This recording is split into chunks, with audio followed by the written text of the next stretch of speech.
La série Doctor Who débute en 1963, plus précisément le 23 novembre, une époque où la science-fiction est encore quasiment inexistante sur notre petit écran.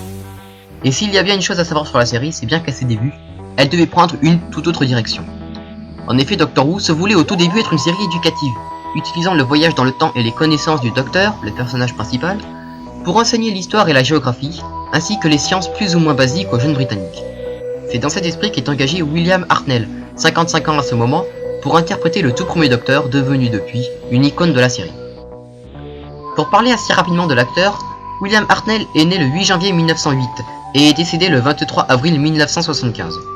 C'était un acteur britannique extrêmement talentueux et reconnu, principalement connu pour son passage dans la série Doctor Who. Eh oui, ne vous étonnez pas trop si beaucoup des acteurs dont nous allons parler ont été découverts par la série, car Doctor Who est véritablement un nid à révélation en matière de comédiens reconnus. William Hartnell en faisait partie.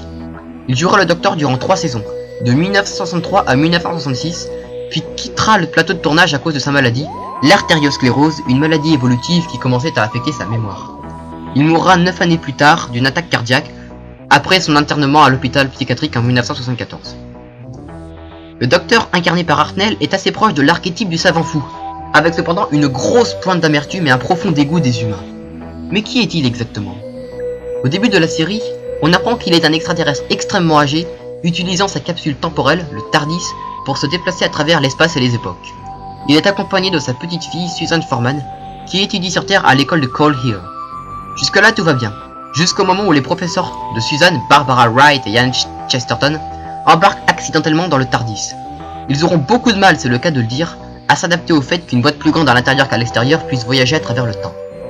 Ils finiront par s'adapter et resteront quelques saisons avec le Docteur. La cohabitation avec ce dernier, je ne vous le cache pas, est relativement compliquée. En effet, curieux d'explorer de nouveaux lieux et parfois facétieux, il n'hésite pas à saboter volontairement son vaisseau pour satisfaire ses curiosités, ou droguer volontairement ses compagnons pour pouvoir manœuvrer le TARDIS tranquillement.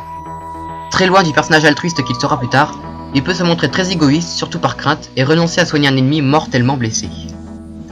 Malgré son côté irascible et son impression de regarder les êtres humains de haut, c'est un personnage toujours avide de savoir qui veut toujours en connaître plus, et qui possède un grand esprit de déduction.